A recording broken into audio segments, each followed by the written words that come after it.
90% அண்ணா திராவிட முன்னேற்ற கழகத்தினுடைய தொண்டர்கள் தாவைக்காவில் இணைவதாக பல்வேறு கட்சிகள் தாவி இன்றைக்கு முதலீடு செய்த அதிகார மையமாக விளங்குகிற அமைச்சர் கருத்து தெரிவித்துள்ளார். நாக்கை தொங்க போட்டுக்கொண்டு புரட்சித் தலைவர் எம்ஜிஆர், புரட்சித் தலைவி அம்மா, புரட்சி தலைவர் எடப்பாடியார் வடிவமைப்பு தொண்டர்களை கட்சியிலே சேருங்கள் என்று பிச்சை எடுக்கின்ற மாதிரி கூவி கூவி அழைக்கிறீர்களே, இந்த கன்றாவி காட்சிகளை எல்லாம் நாம் எப்படி கடந்து போவது என்பது தெரியவில்லை. நெஞ்சு பொறுக்கவில்லை. வேதனையிலே ஃபுல் மூன் சேல் காலை 9 மணியிலிருந்து இரவு 12 மணி வரை மே 31 ஒரு நாள் மட்டும். அல்ல குறையாத அட்சய பாத்திரமான அனைத்து இந்திய அண்ணா திராவிட முன்னேற்ற கழகத்தினுடைய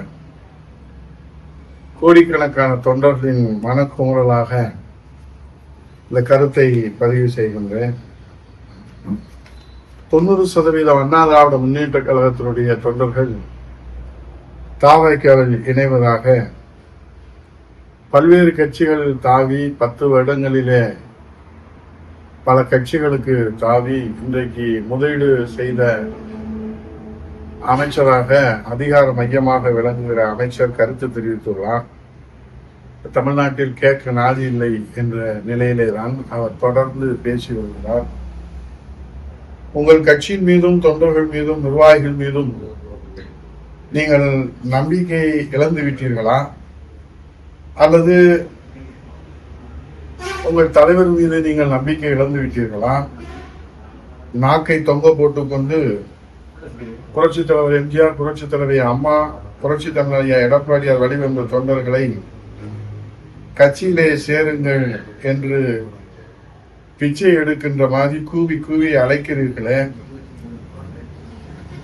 இன்றைக்கு விஜயின் மக்கள் செல்வாக்கு கேள்விக்குறி ஆகியிருக்கிறதா, அல்லது அதை நிலைநிறுத்துவதற்காக அண்ணா திராவிட முன்னேற்ற கழகத்திலே தொண்டர்களிடத்திலே பிச்சை கேட்கிறீர்களா? விசுவாசமுள்ள தொண்டர்களை விலை பேச தொடர்ந்து முயற்சிக்கிறீர்களே, இது எந்த வகையிலே நியாயம், தர்மம்?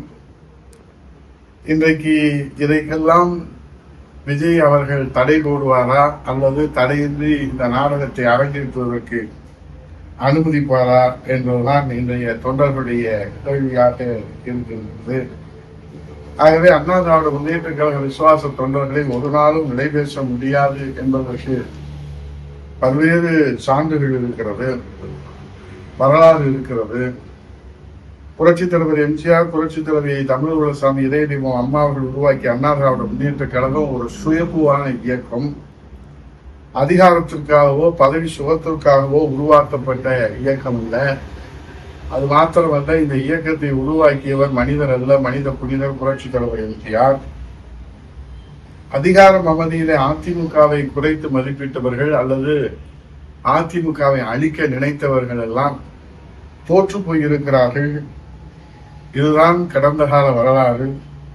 இப்போது புதிதாக அதிமுகவை அழிக்க தன் முழு வளத்தையும் அதிகாரத்தையும் செலவழித்து அதிகார ஆசை காட்டி வருகின்ற புதிய அதிகார மையத்தினுடைய அமைச்சர் அவர்கள் தொடர்ந்து இன்றைக்கு கூவி கூவி அழைப்பதை பார்த்தால் இந்த கன்றாவி காட்சிகளை எல்லாம் நாம் எப்படி கடந்து போவது என்பது தெரியவில்லை. நெஞ்சு பொறுக்கவில்லை. வேதனையிலே அண்ணா திராவிட முன்னேற்ற கழக தொண்டர்கள் உழந்து போயிருக்கிறார்கள், துவந்து போயிருக்கிறார்கள் என்று நீங்கள் கற்பனை செய்கின்றீர்கள்.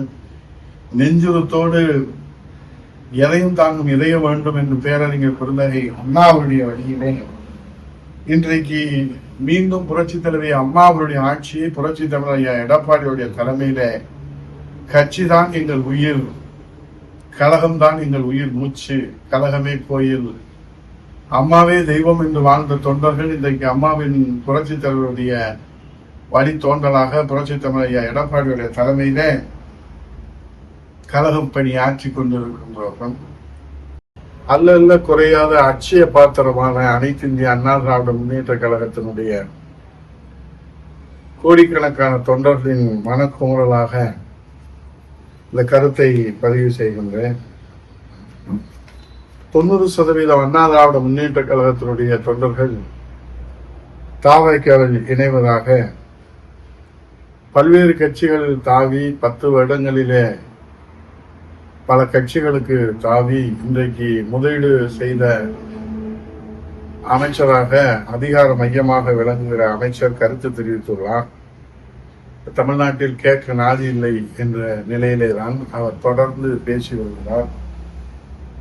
உங்கள் கட்சியின் மீதும் தொண்டர்கள் மீதும் நிர்வாகிகள் மீதும் நீங்கள் நம்பிக்கை இழந்து விட்டீர்களா, அல்லது உங்கள் தலைவர் மீது நீங்கள் நம்பிக்கை இழந்து விட்டீர்களா? நாக்கை தொங்க போட்டுக்கொண்டு புரட்சித் தலைவர் எம்ஜிஆர், புரட்சித் தலைவர் அம்மா, புரட்சித் தலைவர் எடப்பாடியார் வழிவந்த தொண்டர்களை கட்சியிலே சேருங்கள் என்று பிச்சை எடுக்கின்ற மாதிரி கூவி கூவி அழைக்கிறீர்களே. இன்றைக்கு விஜயின் மக்கள் செல்வாக்கு கேள்விக்குறி ஆகியிருக்கிறதா, அல்லது அதை நிலைநிறுத்துவதற்காக அண்ணா திராவிட முன்னேற்ற கழகத்திலே தொண்டர்களிடத்திலே பிச்சை கேட்கிறீர்களா? விசுவாசம் உள்ள தொண்டர்களை விலை பேச தொடர்ந்து முயற்சிக்கிறீர்களே. இது எந்த வகையிலே நியாயம், தர்மம்? இன்றைக்கு இதைக்கெல்லாம் விஜய் அவர்கள் தடை போடுவாரா, அல்லது தடையின்றி இந்த நாடகத்தை அரங்கேற்றுவதற்கு அனுமதிப்பாரா என்பதுதான் இன்றைய தொண்டர்களுடைய கேள்வியாக இருக்கின்றது. ஆகவே அண்ணா திராவிட முன்னேற்ற கழக விசுவாச தொண்டர்களை ஒரு நாளும் நிலை பேச முடியாது என்பதற்கு பல்வேறு சான்றுகள் இருக்கிறது, வரலாறு இருக்கிறது. புரட்சித் தலைவர் எம்ஜிஆர், புரட்சித் தலைவர் தமிழ்குலசாமி இதயதீபம் அம்மா அவர்கள் உருவாக்கிய அண்ணா திராவிட முன்னேற்ற கழகம் ஒரு சுயம்புவான இயக்கம். அதிகாரத்திற்காகவோ பதவி சுகத்திற்காகவோ உருவாக்கப்பட்ட இயக்கம் இல்லை.